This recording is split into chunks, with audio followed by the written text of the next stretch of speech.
Halo guys, kembali lagi bersama saya Ones. Seperti biasa kita di sharing tentang servis elektronik. Saat ini kita akan bahas tuntas tentang cara kita menentukan harga servis. Mohon maaf jika suara saya agak serak karena pengaruh cuaca guys. Saat ini kadang hujan, kadang panas guys. Ada beberapa faktor tentunya yang mempengaruhi kita menentukan harga di dalam servis AC, cuci AC terlebih khusus ya. Ada 3 faktor guys. Ini menurut pendapat saya, mungkin bagi teman-teman teknis lain yang mungkin memiliki faktor-faktor yang lain yang bisa menentukan harga dari servis AC, silakan diberikan komentar di video ini di bawah. Faktor pertama yang menentukan harga servis adalah jarak tempuh. Dalam hal ini adalah jarak tempuh teknisi dari lokasi tempat usahanya ke lokasi customer. Tentunya jarak menentukan harga. Karena teknisi akan memperhitungkan biaya transportasi, terus resiko di dalam perjalanan. Tentu saja berbeda resiko yang kita hadapi di dalam bekerja di dalam kota atau di luar kota. Kalau kita bekerja di dalam kota, tentu saja banyak orang-orang yang sudah mengenal kita tentunya. Jadi ketika terjadi apa-apa di jalan, agak dipermudahlah sedikit dalam urusan-urusannya ya kan. Kalau kita bekerja di luar kota, di kota orang gitu kan, banyak yang kita tidak kenal, terus ada terjadi resiko di jalan juga kita nggak tahu kan. Namanya juga kecelakaan kan kita nggak pernah tahu guys. Jadi otomatis yang pertama adalah biaya transportasi dan risiko di jalan sangat mempengaruhi harga juga guys. Karena ada beberapa orang yang walaupun mereka di luar kota guys, mereka tetap ingin menggunakan jasa kita. Karena apa? Karena teknisi itu modalnya adalah kepercayaan konsumen. Mungkin dia memiliki kantor di kota yang tempat kita berdomisili. Terus di kantornya itu mereka sering pakai kita gitu dengan harga standar kota gitu. Misalnya kayak di sini saat ini standar harga cuci AC di sini berkisar dari 125.000 sampai 150.000 guys. Jadi mereka tetap pakai kita karena modal kepercayaan. Walaupun mereka mungkin harus bayar lebih. Tapi itulah yang pernah terjadi juga, pengalaman saya gitu. Jadi itu salah satu faktor, yaitu jarak tempuh guys. Faktor yang kedua yang mempengaruhi harga adalah resiko kerja guys. Karena apa guys? Untuk harga yang kita tentukan sebagai harga standar dalam kita melakukan servis cuci AC, itu mencakup pemasangan AC yang standar juga.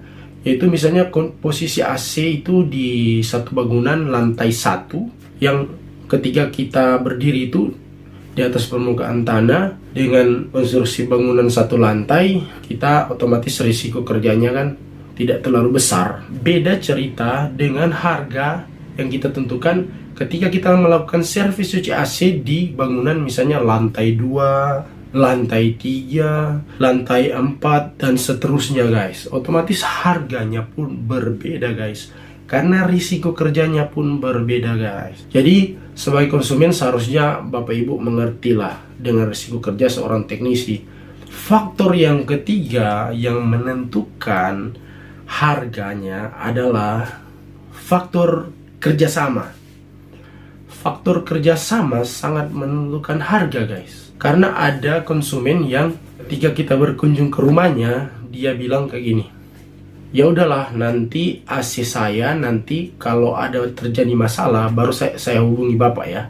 Karena ada orang konsumen itu prinsipnya ya udah, selama saya masih merasa dingin, masih merasa sejuk di dalam ruangan saya, berarti AC saya aman-aman saja, tanpa mempedulikan servis berkala yang seharusnya dia lakukan.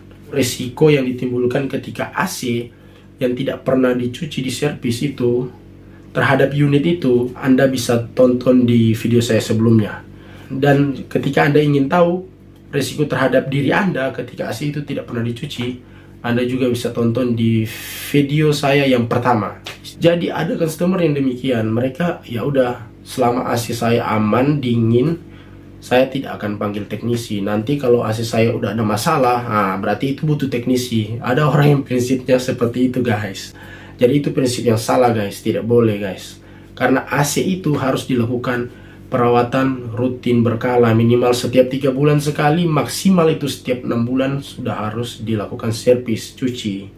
Dan juga ada konsumen yang tipenya dia pengen AC-nya itu awet, tahan lama, bisa dipakai dalam jangka waktu yang lama. Jadi ketika kita berkunjung, kita langsung melakukan pembicaraan.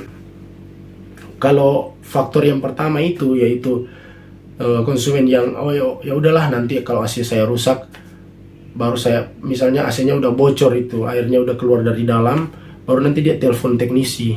Ya udah, kita kasih harga standar, yaitu misalnya kalau di sini 125 sampai 150.000. Kalau misalnya kita udah ada pembicaraan seperti jenis konsumen yang kedua ini, ya udah Pak, gini aja Pak, AC saya di sini kan misalnya, saya ada AC misalnya 3 unit atau 5 unit lah.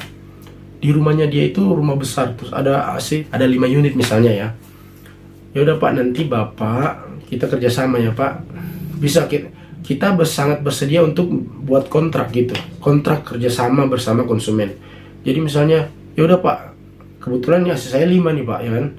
Nanti Bapak datang setiap 4 bulan sekali. Jadi dalam 1 tahun itu Bapak datang 3 kali ya Pak, membersihkan AC di rumah saya. Ya udah Pak, gimana, kan Bapak kasih harga 125, 150. Ya udah, kita kerjasamanya 100.000 aja ya Pak per unit. Boleh nggak Pak?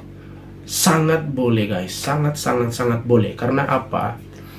Ketika kita kerjasama, otomatis Bapak dan Ibu menjadi konsumen tetap kita, dan itu sangat membantu kita dalam kelancaran usaha bisnis servis kita guys. Yang pertama, nilai plusnya adalah kepada Bapak sendiri, kepada konsumen itu sendiri. Karena apa? Otomatis AC-nya akan terawat dengan baik. Kemungkinan untuk rusak akan sangat minim, akan diminimalisir. Kita nggak pernah bisa bilang, kalau kita servis rutin misalnya setahun 3 kali, sudah pasti AC-nya itu akan aman. Nggak juga seperti itu, karena kita nggak bisa memprediksi peralatan elektronik guys. Tetapi meminimalisir kerusakan. AC itu terjadi kerusakan karena pemanfaatan yang over. AC-nya udah kotor sekali, udara di dalam ruangannya udah nggak sehat, masih terus dipakai. Ya udah, nantilah kalau dia udah bocor misalnya, udah nggak dingin lagi, baru pakai teknisi. Jangan seperti itu guys, itu nggak boleh.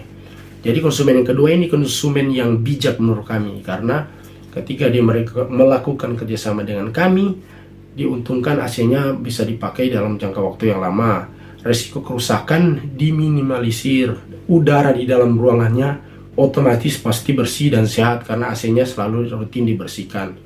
Dan juga ada keuntungan buat kami, jadi kami sebagai teknisi sudah memiliki langganan tetap yang kerjasama dengan kami. Otomatis kami akan secara maksimal merawat dan membersihkan AC secara rutin dan maksimal, karena otomatis kita sangat menjaga kepercayaan dari konsumen agar awet hubungan kerjasamanya, kan seperti itu. Ya, kalau mungkin ada dari teman-teman tambahan faktor-faktor yang menentukan harga, silahkan di komen di bawah ini. Kalau dari pendapat saya, itu saja yang paling penting, yang paling utama dalam menentukan harga servis cuci AC. Karena untuk cuci AC ini kita melakukannya rutin kan. Kalau perbaikan kan ya oke, sekali-sekali lah. Kalau tiba-tiba ada kerusakan, nggak selalu. Tapi kalau namanya cuci servis berkala, itu adalah cuci AC. Jadi itulah pendapat saya. Semoga mengedukasi teman-teman dan juga memberikan sedikit pengetahuan kepada teman-teman semua. Ternyata ada beberapa faktor yang menentukan harga dari servis cuci AC tersebut. Semoga ini bermanfaat. Kalau ini bermanfaat kepada Anda, silakan di-share kepada teman-teman, dan jangan lupa dukung kami dengan cara subscribe YouTube channel kami agar saya lebih semangat lagi dalam membuat video mengedukasi teman-teman semua di dalam hal-hal servis elektronik. Terima kasih sudah menyaksikan video ini. Salam sehat luar biasa guys.